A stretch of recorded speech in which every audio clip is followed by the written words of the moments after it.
Қоянның үйшігі. Орыс халық ертегісі. Орманда түлкі мен қоян өмір сүріпті.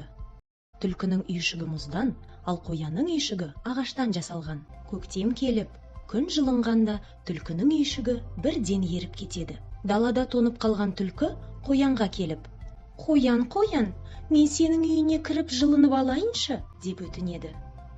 Аңқау қоян түлкіні аяп, оны үйшігіне кіргізеді. Жылынып алған түлкі қоянды үйінен қуып шығады.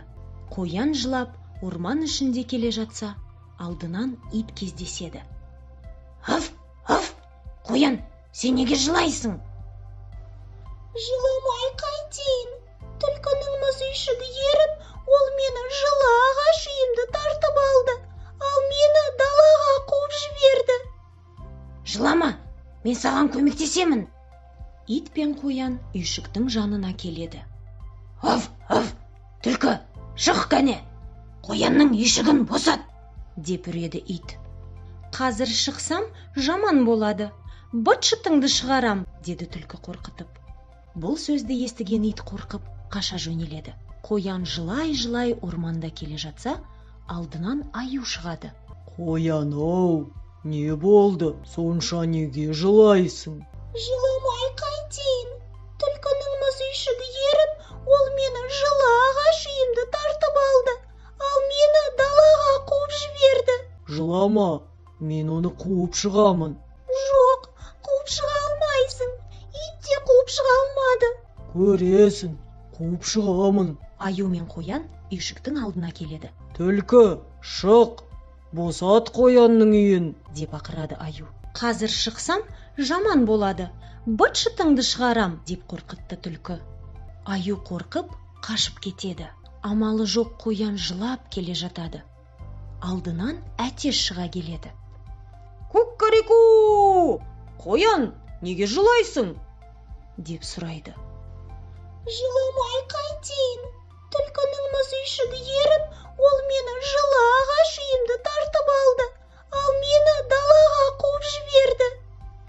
«Жылама, мен оны қазір қуып шығамын». «Жоқ, қуып шыға алмайсың. Ит те қуды, қуа алмады. Аю да қуды, қуа алмады. Сен де қуа алмайсың». «Жүр, көрерсің, қуып шығамын».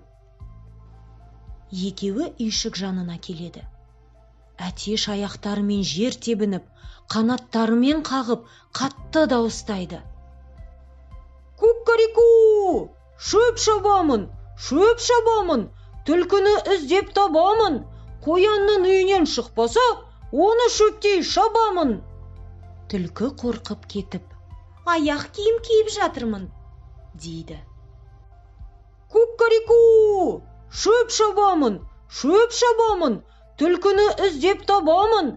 Қоянның үйінен шықпаса, оны шөптей шабамын», деп әтеш қайта әндете бастайды. Түлкі сасқалақтап: «Қазір, тонымды киіп жатырмын», дейді.